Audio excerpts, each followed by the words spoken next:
Does your lead magnet change? So let's go back to the secret.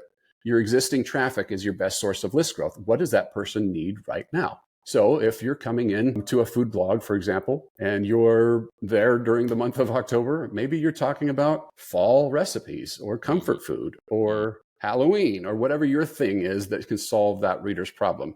And these don't have to be elaborate, by the way. They can be lists of resources. They can be a one sheet. It can be a series. I like to do a series of emails, by the way.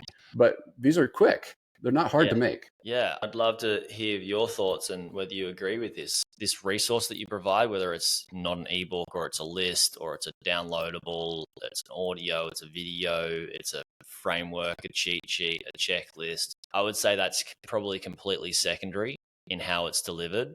And what's primary would be what they need right now. Yes. Because if it's something that's they need and it's a want, need, fear, and frustration and a desire in that time period, it doesn't matter what format you're going to give it to them. They're going to want that. And you mentioned food blogs. They change, right? And you've got seasonality with different things. And then you can also have these other businesses that are like, for my business, for example, people come to buy business and they want help with due diligence. So I give them a due diligence framework. That's just lasts forever. Like it's what they need most in that time period when they're looking for it. So you got the different types of businesses. Now we're talking about how to generate, subscribers and get people on a newsletter. What are some of the things, and I know how this works in terms of like with a copy mindset and a marketer's mindset, what are some of the things that people can do to reverse engineer or questions they can be asking themselves to work out what is it that my audience wants in this time period? Yeah, no, great question. The first thing I do is I'll go look at your stats. Like this can be data driven. Go into your, if you use it, go into Google Analytics. Take the last 90 days.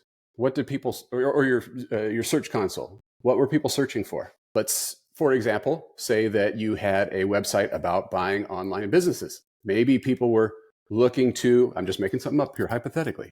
Maybe somebody wants information about SEO for a SaaS company. Yeah. Maybe somebody wants information for e-commerce. Those are different things. If we tried to create the same resource, we'll get some of the same, there'll be crossover for sure. But if we want to get really good at it, we would make a version of that resource that is specific to the thing that they are looking at. And our data the traffic can inform us. Well, we're getting 90% of our traffic is coming on the e-commerce stuff. All right, let's focus there. And let's build that resource real quick. I 100% agree with you with what you said about the format almost doesn't even matter. You could send them a text. You could hold it. You could draw on a napkin and hold it up and take a picture with it on your phone and send it to them, and they won't care if it gets them the information that they need.